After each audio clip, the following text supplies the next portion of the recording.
Hello, I'm Mr. G. The G is not for Google, but it fits. And thank you for joining me on a journey where we learn from different EdTech leaders. Welcome to Aced Tech.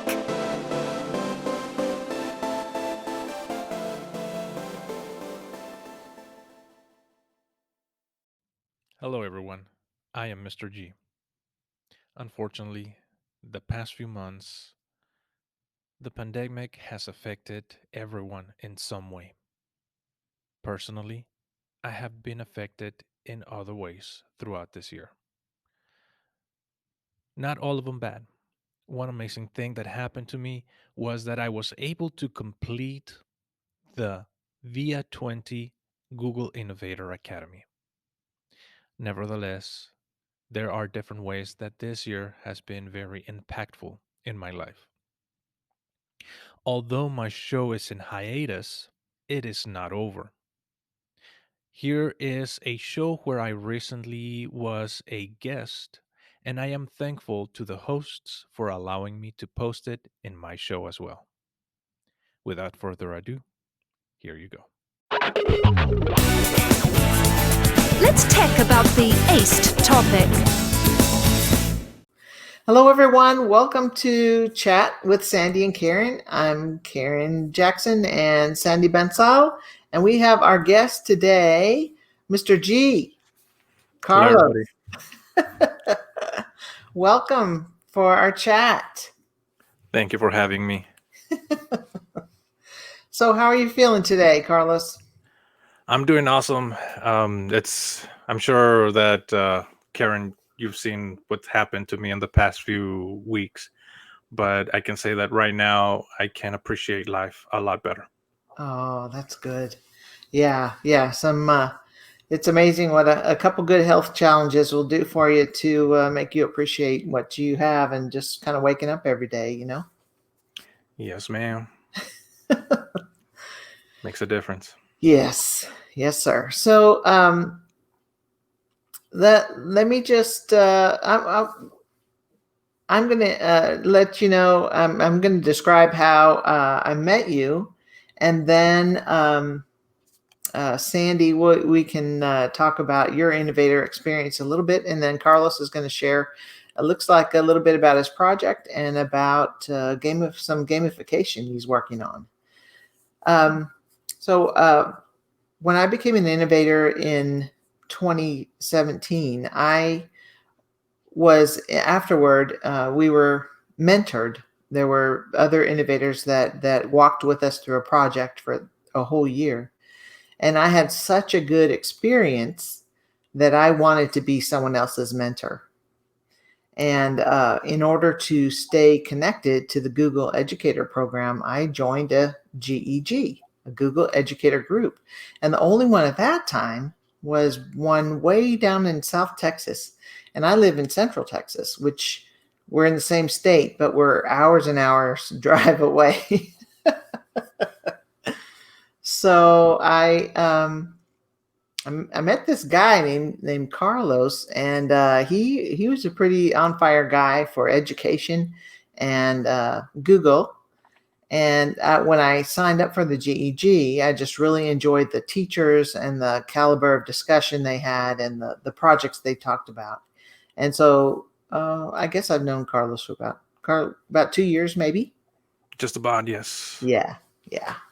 And then TCEA. Would you share a little bit about presenting? Yes, it was an awesome experience. First, I applied to TCEA to present on podcasting, so something on the side on my own. But in the process, enjoy presenting, so I presented at another one, but it was mainly about Google and Google for education products. And there I met somebody that works for Google, an actual Googler.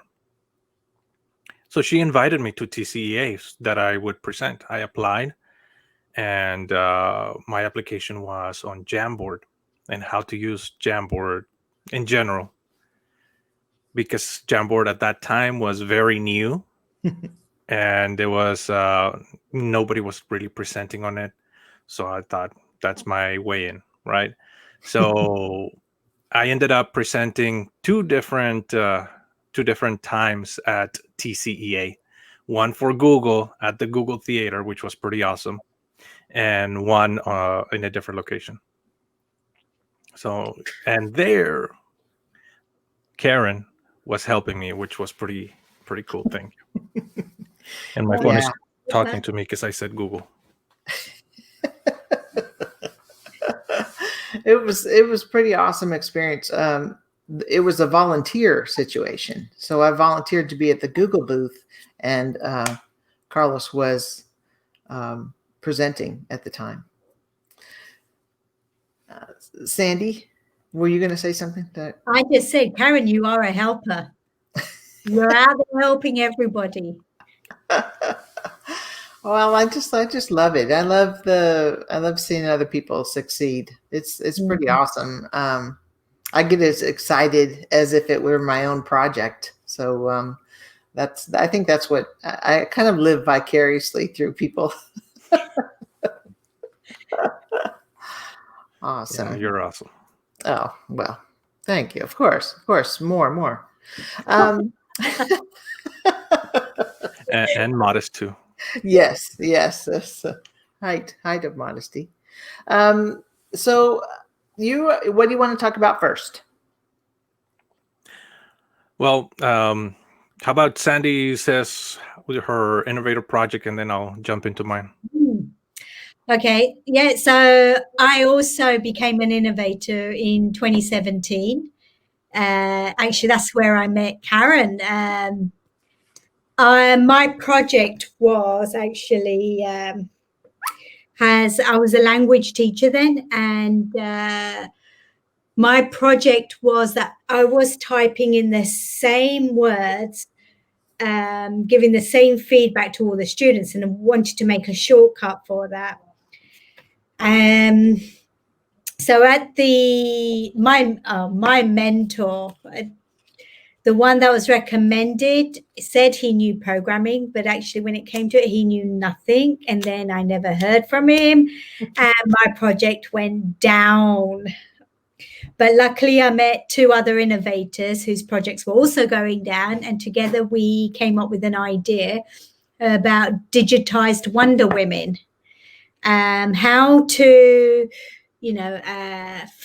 make women feel good about the knowledge they have, and then share the knowledge between everyone. And that ran for about a couple of years. And while everyone, the other two with their jobs and with COVID, it just got so crazy busy for them, and we weren't getting anywhere. And then me and Karen were on TED Talks. We were doing a masterclass together, and then we just came up with an idea. And now I think this is our follow-up from the Innovators Project, that we are now podcasting, not just, the thing is, what do women do? They have coffee. What do? They chat about everything, anything and everything. And that's what we're doing. But what we like to do is have a chat, not just about women and celebrate women. We want to do it about men too, because I think together we collaborate and we do so many good things together. And that's what we're trying to do, just chat and drink coffee and talk.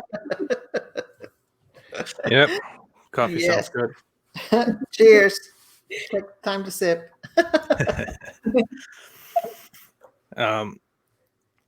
To continue on your conversation there, I have two little girls, a 6-year-old and a 4-year-old, and they are the world to me. I want to show them that they should have a future without limitations. And as a computer teacher, one of my idols, or heroes, if you want, is Ada Lovelace. So, and if you know who she is, Yeah, I'm actually a computer teacher. I live in Sweden, and that's where I was teaching languages because I was teaching English. But technically, I have been teaching computer science for 20 years. That's awesome. And this is what we're trying to do, is get those little girls to make the choice if they want to do science or not, but it's their choice. Yes. Yeah. Yes.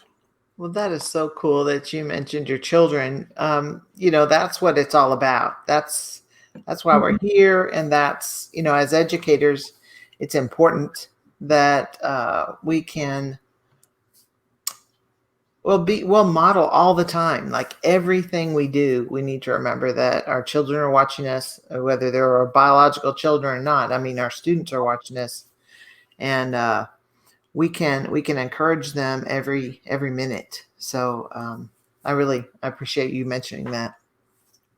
Yes, and I mean that's pretty much where my innovator project came from. Is I thought about they're gonna grow up, and I want to make sure that they go the correct path. So what can I tell them? What advice can I give them in order for them to, when it comes down to it, it's their decision, right? But for them to understand that that their decisions will have a consequence. Right. And from there, I thought, but it's not just my daughters, it's my students too. So how can I can combine two in one? How can I give them advice?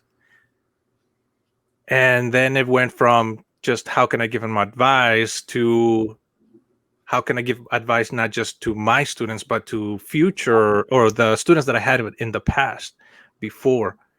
And I was at that point, like there's some students that already graduated. Those are the ones that are really going to need the advice. The students that I have right now are just probably going to see it as a class. So how can I provide something for the students that already graduated? Right. And now at one point I thought, maybe if I write a book. And then I thought, are they actually going to read a book? Right. So, and that's where I was at that point, is those that really need it more than likely will not want to read the book. And I was between what can I do here? I applied for the Innovator Project, and with the question of how might we better prepare high school seniors and those that graduated for adult responsibilities. That's where it started. As I went through the program, the idea of not just adult responsibilities, but what about college responsibilities? So, and adult and college, all of that came down to financial advice. For example, making sure that you don't max out your credit card and then just pay the minimum, which is what I did.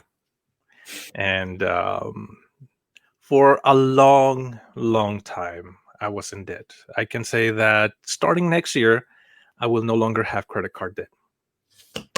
Oh, that's awesome.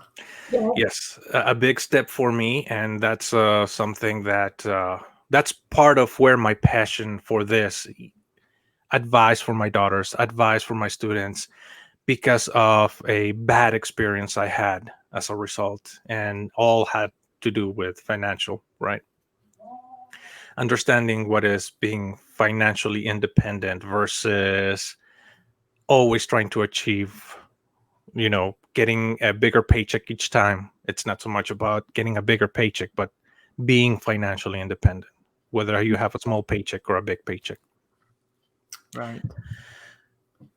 And from there, it turned from how can I advise them to what if it's something fun for them? And from there, it went from something fun to what about a game show for the students? Now, that's what they call the 10X idea, right? So that's my goal in the future, to get a game show for students but I need a stepping stone. So where can I go? Where can I launch from? And this is where I am in my innovator project. My innovator project is going to be a game board similar to Life, but not Life, right? And the title is going to be Adulting Ninja. So the Adulting Ninja game board. Love it. Love it. That's great. I mean, what a great idea. I think that's what kids need. They are going into the future, but with their eyes closed, even more so now than probably what we did when we went to university or college. I think they need something. And yeah, like you said, they do not read. And one thing about going to the university, which is very difficult, is the cost. In the past, it was the percentage was, your debt to what you were going to earn was a small percentage of debt. Now it's like you're going to be in debt forever just because you want a better education. So it's a big difference. The cost, it's not just the cost because of the value of the dollar or the value of wherever you're from, but it's the cost overall, the percentage of how much you're going to make versus how much you're in debt has increased. And that is a big difference now. And that is a big problem.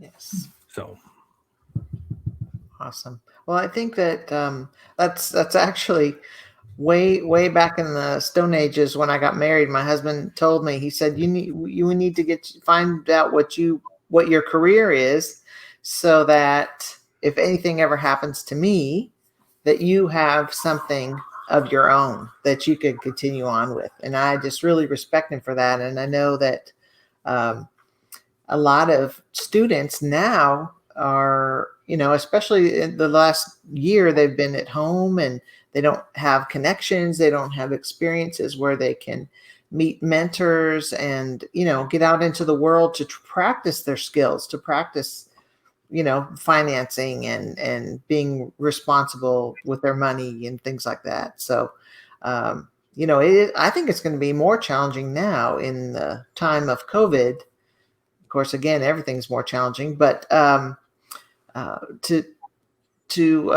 practice, and they kind of have to have a non-threatening place to practice. And that's why I think this game is brilliant, because if they mess up and lose $40,000 in a game, it's not going to matter. yeah. But if they get $40,000 in credit card debt, that's going to matter. Is it similar to like the Monopoly? So you're going to do a board game, or is it a app that they will download? Right now, my goal is a board game, and as the goal right now, yes, a board game. But then after that, can I make that board game into a video game, or can I make that game into a game show? So I'm starting with a board game idea first, and from there, if I can expand, that will be the next step. Because there's Monopoly. Yes, but Monopoly is more of a real estate, how to invest. Well, that's more of a real estate. The original idea of Monopoly was, it was actually called the Landlord's Game or something like that. But that was before it got acquired, and then it was called Monopoly. But the person that created Monopoly was more interested in warning people what happens if you have a monopoly and how everybody else loses as a result. But it got turned into, if you have a monopoly, you get all the money. So that's much better for yourself. So yeah, that has a different message right there. I wonder if that's a commentary on Civilization. You know, I will send you a link later. I've got to find it. I know in Italy there is a game they play as a family, and it might be similar to Monopoly. I'm not sure, but it is all about money. It is all about who can have money for their future or something.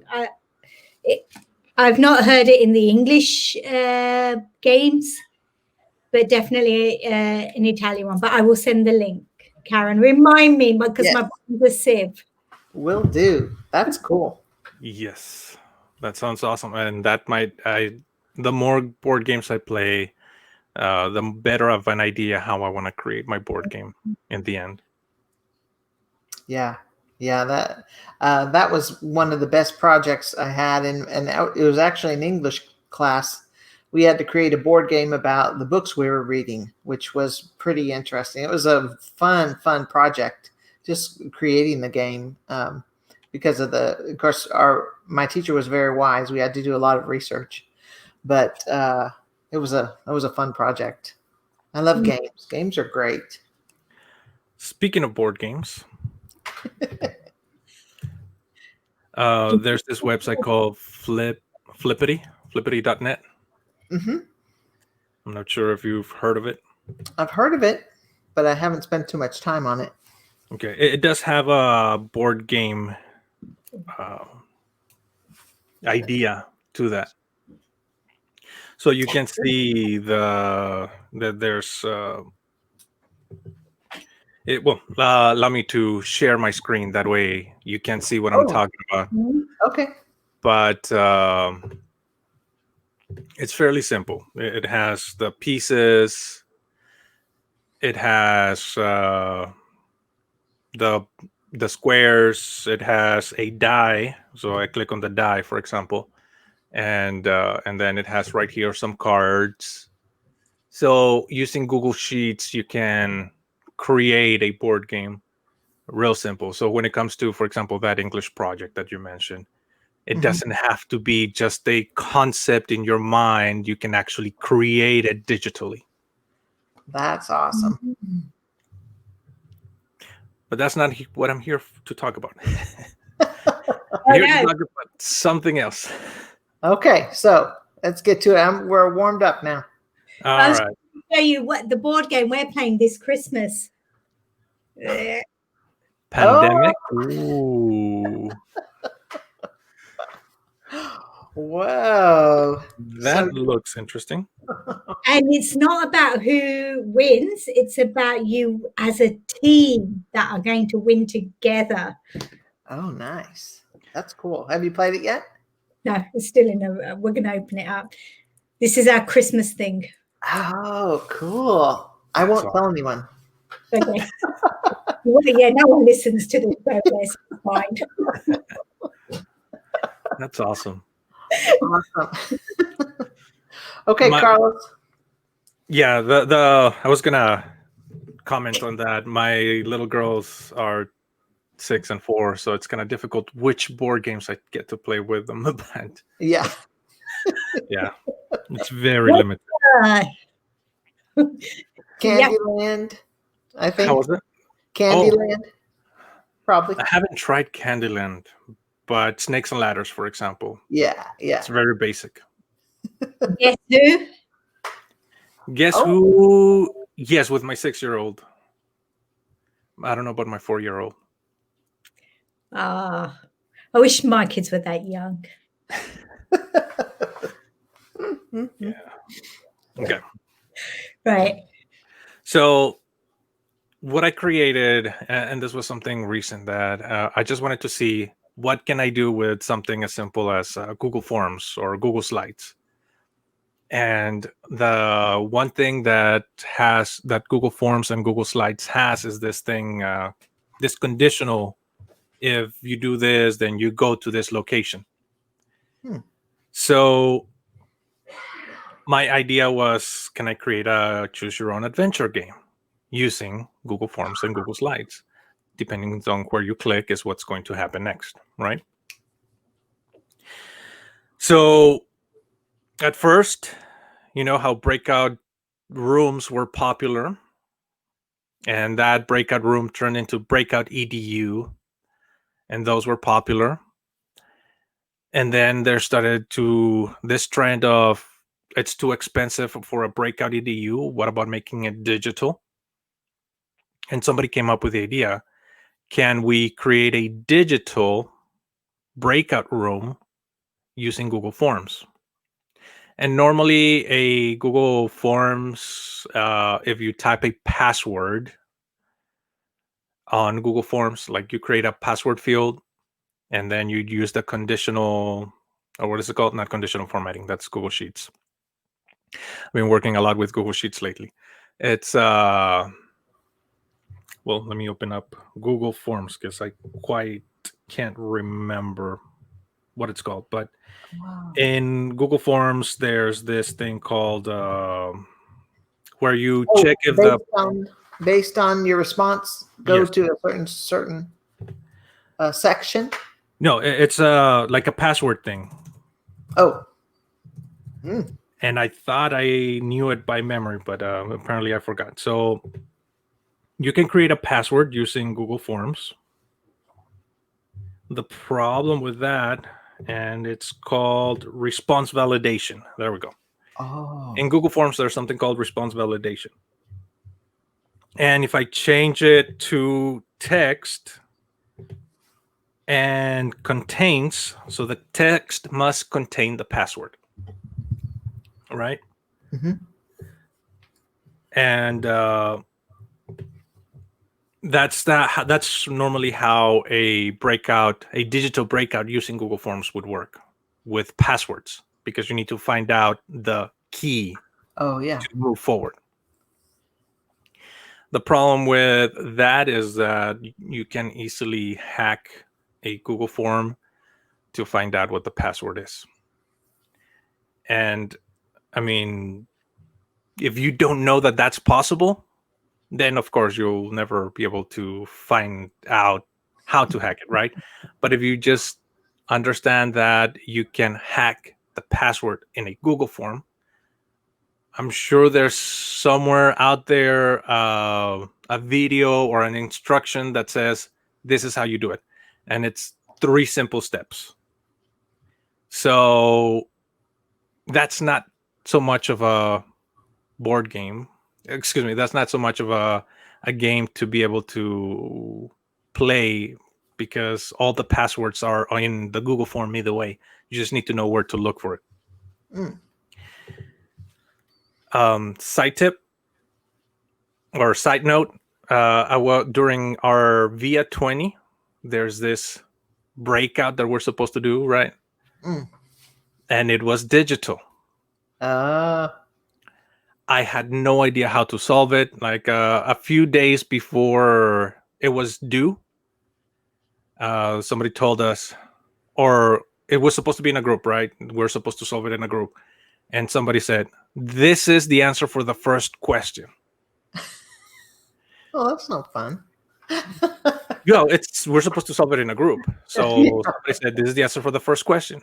And they were able to find it somehow. And I couldn't figure out the first question or the second question. It took them a long time to figure out the first question. By the time I went in, I'm like, I have no idea.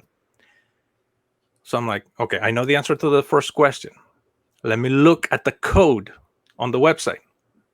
So I started looking for the answer in the website itself. And sure enough, it was within the code. So from there, I started to find patterns. And I didn't know the answers to any of the questions, but we solved the problem and we broke through. Brilliant. I mean, how was that again? Great minds, they work alike, so they think alike and they can solve it. Yeah. So with somebody solving the question, I was able to solve the other ones, but not by actually solving the questions, rather by looking at the code, which was pretty cool. which is the same. Going back to the Google Forms, it's going to be the same thing. Eventually, somebody's going to solve that, and it's going to be kind of simple from there on. Yeah. If there are any other breakouts, so I thought instead of a breakout game, how about a choose your own adventure game? Mhm. And that's when I came with the idea that if you choose, or in Google Forms, it's called, I need to use the multiple choice. And there's one that says go to section based on answer in Yeah. Google Forms. And that's where I came with a quick story just to make sure that it did work. And let me show you by presenting this. Share screen. And I'm taking some screenshots too, and I'll share these below when we put this in our YouTube channel.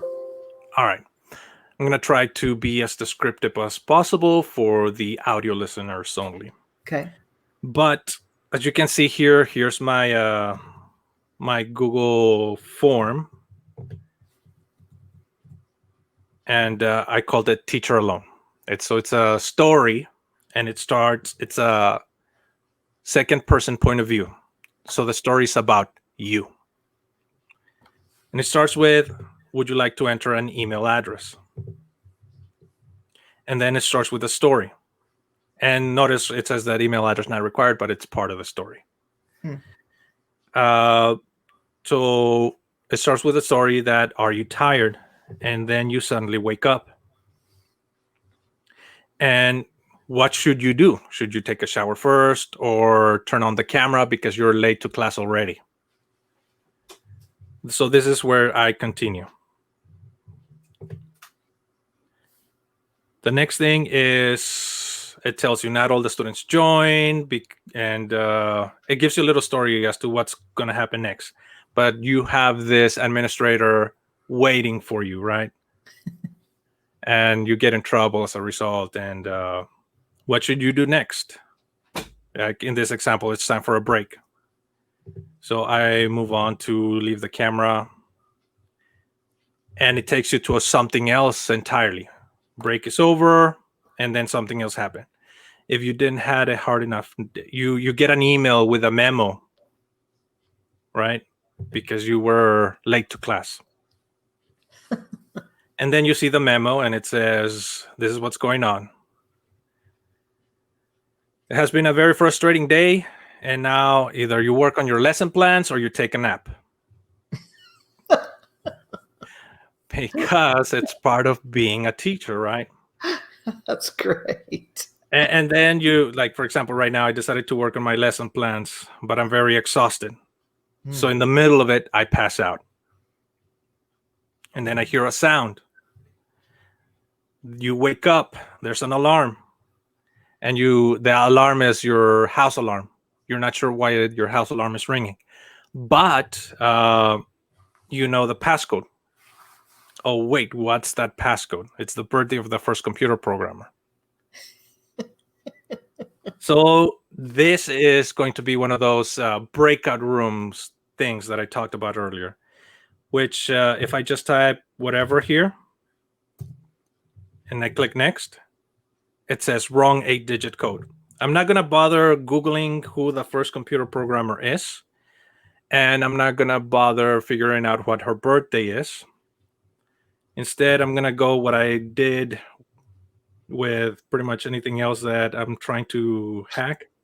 I'm going to look at the developer tools. I'm going to find the information I have. I'm going to go to right there. I see it. And I can tell that the birthday is 18, 15, 12, 10. So in 1815, December 10th. I move on to the next part now that I know the code, right? And you hear a silence. So you're trying to to see who's home. And you find nobody. So what do you do next? You call the cops or you go to search for them. So you can choose either one, right? And if you call the cops, then you start doing one thing. If you search for them, you start doing something else. So I'm going to go search for them before I call the cops. Let's see what happens. You bring everything, you lock the door, and then you realize that your phone needs charging. But wait, the door is locked and you can't go back inside. But because you're a teacher, you do have a paper and pen. So what should you put on the note on the door just in case they come back? For right now, I'll just put, I'll be back.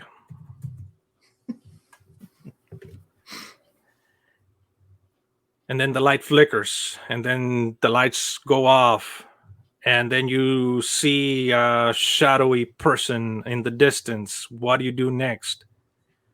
Hurry, all right? Run or hide? Let's just say that I hide. I move on to the next one, and you see a shadow. Actually, you don't see the shadow, but when you emerge, all of a sudden you just hear smack and pass out. And submit. And then you come to the end of the story. Your eyes flutter. What happened? What was that? You were just dreaming. The night was so surreal. You look at your phone. It's just Saturday at 4:17 a.m. So everything was just a dream. It's time to calm down until you actually go to your Gmail. And I'm waiting for this thing to load. No reply. So it's over here. And then you get this note in your Gmail. It says, I'll be back. That's the note you wrote, remember? Awesome. I love that. So the player actually gets that email. Yes. If you enter at the beginning, if you remember, it asks for an email. Cheers. That's Thank you. cool. Fantastic. Yeah, that's really good. Yes. And so that's one way of choose your own adventure. The other one is using Google Slides. And one of the things that it's awesome about Google Slides is that you can link from one slide to a different slide. So that makes it easy, right? So if you want, that's, I'm not sure if you've seen Slides Mania. She creates a lot of these things where you have a slide and it has several options. You click on one of the options and it gives you information about that. That's cool. Based on that idea, I had my students create a game. Whoops. Yeah, proceed to this side. I'm not sure why it's giving me a warning. But there it is. So the slide? That is a Google slide, yes. Cool. That's a slide presentation that my student created all the graphics, by the way, using Google Slides only. So let's say hide. That looks familiar. Run or hide. Oh. Run away or follow. Okay, so let's see what happens if I click follow. And I'm not sure if you can hear the sound, but there is some sound effects and other stuff going on here. Oh, so it's an axe murderer here, either running or hiding from an axe murderer. Okay, let's see what happens if I take the other path. So all I'm doing is I'm clicking on links here. So this is a link to a different slide. And I click on it, it takes me to a different slide, and that slide has an animation. And apparently I selected the correct path because I survived. And it has a little bit of music. So what he did, honestly, I didn't check it, but he impressed me. and I entered his game for a competition that we're having here in Texas. So hopefully, I've always entered my students in a gaming competition of some sort, and every year we win something. So hopefully, it's the only student that participating this year. Unfortunately, because of everything that's going on, it's kind of difficult to work with everybody. Yeah. But he did such an awesome job that I think he deserves to be entered in the competition, and Yeah. hopefully he'll win. So now that is it. Now Texas Computer Educator Association. That's what we've been talking about. TCEA. Is that the contest, or is there a different? I know so- it's ISTE also. It's through the Library Association. So it's Texas Youth Creator Awards. Oh, very cool. That's nice. We can include those links too. That's great. Now, Sandy, your students are doing some programming. Yeah. Do you think some of them would like to maybe create their own adventure? I think, I mean, looking at this, what's really good is, I don't know, with programming, I'm running out of ideas. I mean, how much programming and PowerPoints and things can I give them? But I mean, the slides idea is great. Yeah. If I think about a computer, they will say, oh, do I put the graphics card in? Yes, no. If I don't put it in there, then this will happen. I don't know, maybe because they've got to do a user guide. And I think that'd be a great way of showing how to do a user guide. Oh, yeah. Create something. It is difficult, I think, because we're all distance learning here as well. But I think that, I mean, the science teachers, language teachers, it's difficult for everyone, but they can always grab something and do something. But when I'm teaching programming or teaching computers or networking, it's so hard to explain online. Like, can't even say look out your window because I don't know what they can see outside the window. True. Yeah. Yeah, That's true. Well, that sounds really good. Carlos, that's something I can take away and probably start thinking about after the holiday break. That they can start doing something like that. It's once you teach the concepts of one slide linking to the other one, I think they just really need to create a storyboard. That way they have a guide to start with. So storyboard is like an algorithm, right? Yeah. Now you have your algorithm, start programming. Now you have your storyboard, start creating. Yeah. And the key is to have a good story, because if they have a shallow story, there's not very many choices that they could program into there. Yeah. So one thing that I do want to mention is that for somebody that is new at this and trying to figure out just the Google Forms, for example, that it's probably the simplest way to start. Linking one section of the Google Form to a different section of the Google Form. And same thing, having a storyline. It's going to take a lot of time and practice trying to figure it out. And then every time you try different paths. That's because I think right now I saw there was a mistake on the story that I created. It was supposed to go one way. It took me a different way. Of course, I didn't mention it because it was going to take away from the story. But once the story's established, look through your paths to see if it's working. And it's a lot of frustration because it's not working the way you want. But I mean, you've seen that, Sandy, in programming, right? Yep. You get that error and you're trying to debug, and it's just you forgot that semicolon, or depending on the language you're using, right? And you can't see it because sometimes you need the semicolon, sometimes you don't need it, and you never know where it's supposed to go until you have that experience. Yeah. Same thing is going to be in Google Forms. You see where it is, but you're trying to figure out why it looks like it's supposed to work just based on what I see here. But over here, it's not going the correct way. What did I do wrong? So that's where you start this debugging process. Yeah.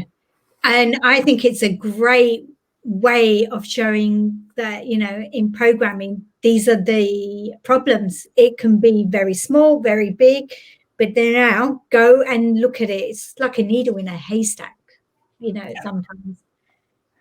So for teachers, like English teachers, if they want to write a story for the students to follow, or if they want the students to create a story, it's not something that you're going to do for every single lesson. There's no way. It takes a long time to prepare. So maybe start creating one this semester and then another one next semester. And if you continue teaching the same subject, eventually you're going to have your portfolio with several lessons that you could be using. So this year you only have 2, right? Next year you're going to have 4. Yeah. And we can continue with that. And I like going with also doing one as a class first. You have your class story, and then they work on their individual projects, and that way they see the results of maybe making a certain type of decision, or 3 choices versus 2 choices. What does that look like? So doing one with the class is always, I think, is a good way to model that activity. Making choices, that's actually a good point right there. History. So you have the path that history dictates, but now let the students think, what would happen if in history this happens, right? Or what if it goes the other way? So based on historical events, follow that path and then create a story. What would happen if something else happens? What if from there's a different choice? Would it take it back, or would it go completely the opposite way? So there's multiple uses there. I'm not sure how I would implement this in math other than problem solving, right? But English has a similar effect, just like history. Yeah. And science, same. I guess it just depends on which science subject we're talking about. If it's chemistry, right? What happens if you do this steps first versus this other steps? What are you supposed to do next? If you add this chemical, this base to this acid, those are 2 strong bases and a strong base and a strong acid. What's going to happen? Mix them or do something else, right? I'm not very familiar with chemistry there, but I know that bases and acids are going to explode. Yeah, chemistry. But saying that, last week I was working on a slide. I'll pass it on as well to Karen as well, and to you, Carlos. And it's about computer parts. It's called Murder Mystery Suspense. So it's like Cluedo, but the questions are to do with computer parts. Oh. If they get it right, they'll get the clue. If they get it wrong, then okay, you have no clues. Interesting. All right. Well, that's another awesome example. Thank you. I'm looking forward to that. Yeah. Well, thank you so much, Carlos, for joining us. Is there any last words you'd like to share with us? I just really appreciate your examples and just your willingness to discuss your projects with us. Thank you so much. I would like to, I'm all about Google. Mr. G, the G is not for Google, but it fits, right? So I would encourage all educators to look into something called the Google Educator Group. Karen, that's how we met. So I think I'm very, very thankful to our local GEG. Ours is for South Texas. Although, even though it says it's for South Texas, we have members from all over the world and from all over Texas.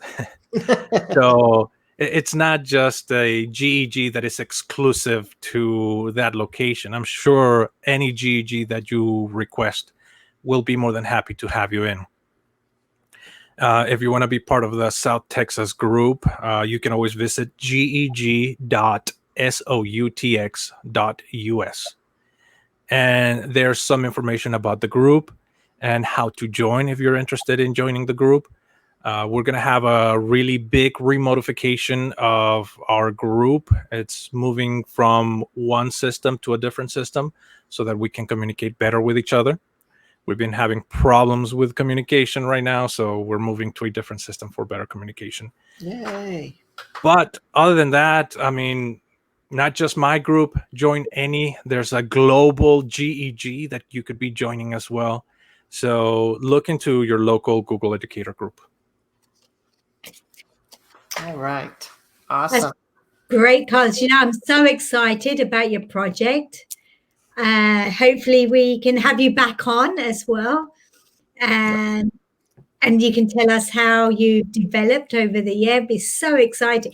Maybe I can interview both of you. Yeah, I mean, she is my mentor after all. And I'd be more than happy to come back. I have several other ideas. I'm sure Karen has a list of them that I provided for her, and we can talk about something else. Yes, absolutely. Fantastic. Well, thank you again. Sandy, you want to outro us out? Yeah, so thank you to Carlos, Mr. G. Thank you, Karen. And I also say thank you for listening to us at Chat with Sandy and Karen. Follow us at ChatWSK1. See you soon. Bye-bye, everybody. Goodbye. Thank you for your comments, corrections, and questions. Thank you for listening to aced.tech/36. And don't forget to subscribe to their show, Chat with Sandy and Karen. Visit their website, anchor.fm/chatwsk1, and follow them on Twitter at chatwsk1. Thank you for listening to Aced Tech. I would love to hear from you.